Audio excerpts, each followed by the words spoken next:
section here are electrification and storage. And here I'll talk specifically about California and use that as an example, where what we have seen with the fires in California and all of the issues with respect to the fires are accelerating discussions in the areas of resiliency and electrification. As most of you probably have heard, Governor Newsom announced last week a mandate to have all cars in California and trucks sold to be emission-free by 2035. This is only going to accelerate the trend that we're seeing with respect to electrification. Companies are increasingly looking to electrify their fleets as part of their zero carbon strategy.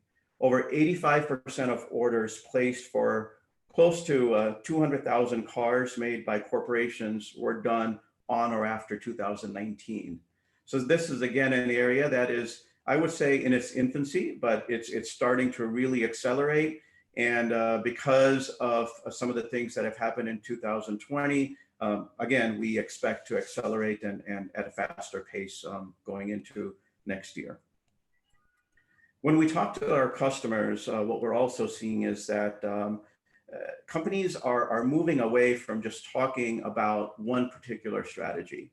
They are very much interested in broadening the conversation and talking about a full solutions package, which is a comprehensive evaluation of what they need to do to hit their zero carbon goals, and putting that together with clear definition on the initiatives, timelines, milestones, really looking at sustainability more as a long-term project that they need to work on in a very methodical, disciplined way to be able to hit their goals and do it in the time that they have promised in public and to their employees.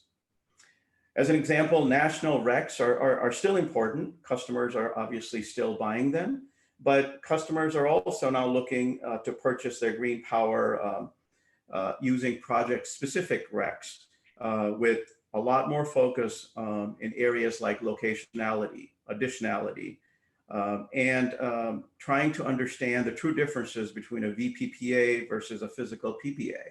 And here, they're talking about what is the difference between a wholesale and retail contract, really trying to clearly understand the risks involved, and what is the best way for them to implement something in a cost-effective manner, but also making it as seamless and easy as possible at the same time.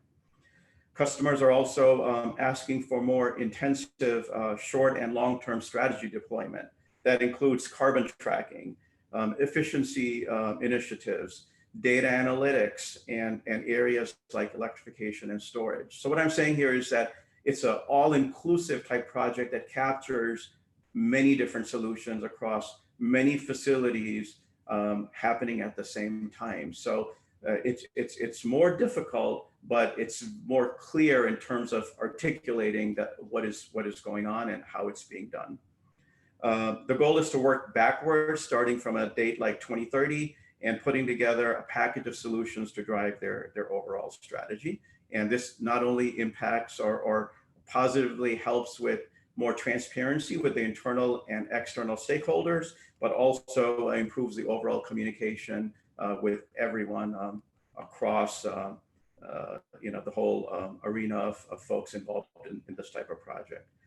So I'll end by saying that when we talk with our customers, what they're really looking for is a more comprehensive strategy that is simple to explain to the customer internally as well as externally. It's predictable in terms of the outcome. It's doing and going through a sustainability project that has low risk of failure and mitigates the cost as much as possible.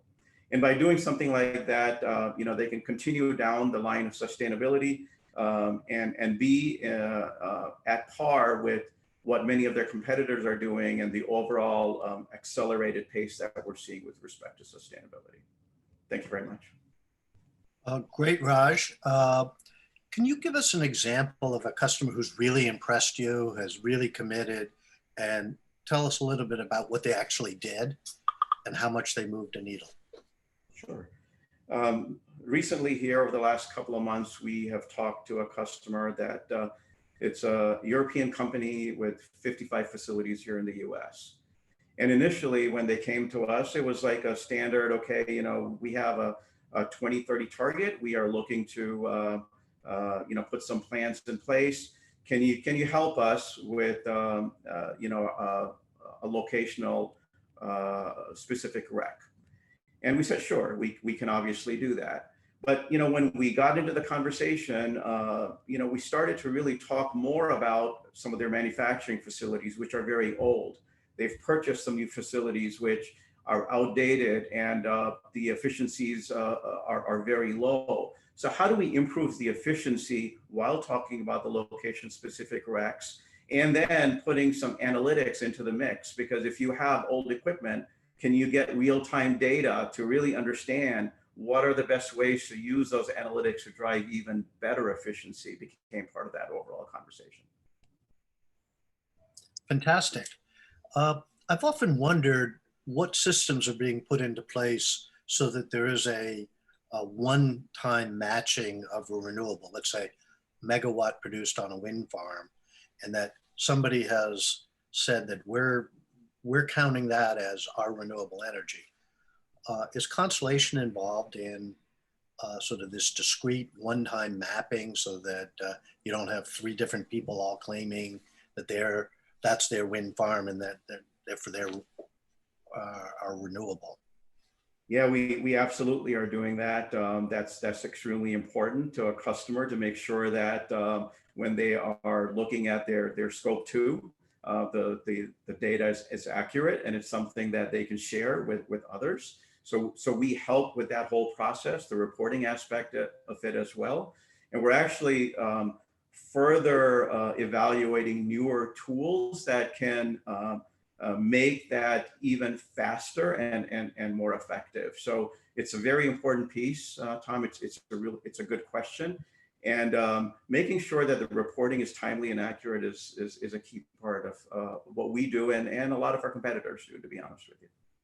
All right. And well, our next speaker is going to talk more about regulation. How do you feel? Do you feel that the public service commissions and the regulations are keeping up with what the customers and the market want in terms of the shift to renewable? And if not, what would do you have a suggestion on where we need to kick ass? That's a good question. It's a complicated question. Things are evolving. One area that I'll mention in particular is, when we're talking with companies that may have, several facilities being in regulated markets, the challenge for them becomes very complex. So how do you work with those companies with respect to their zero carbon goals? Use green tariffs, for example, and do things very effectively without being caught up in the bureaucracy of getting the customer what they're looking for is still not optimal, and it's an area of improvement. Okay, one final, then we'll jump to our next speaker. But what do you see as the role of nuclear power? Is Constellation hoping to expand its nuclear fleet, and is this part of the answer? Nuclear is definitely part of the answer. We have customers that are looking for effects as a way to offset their energy, it's a very inherent part for several companies that are looking for a very wide approach to address their sustainability goals. Thank you very much, and thank you for being a sponsor for this event.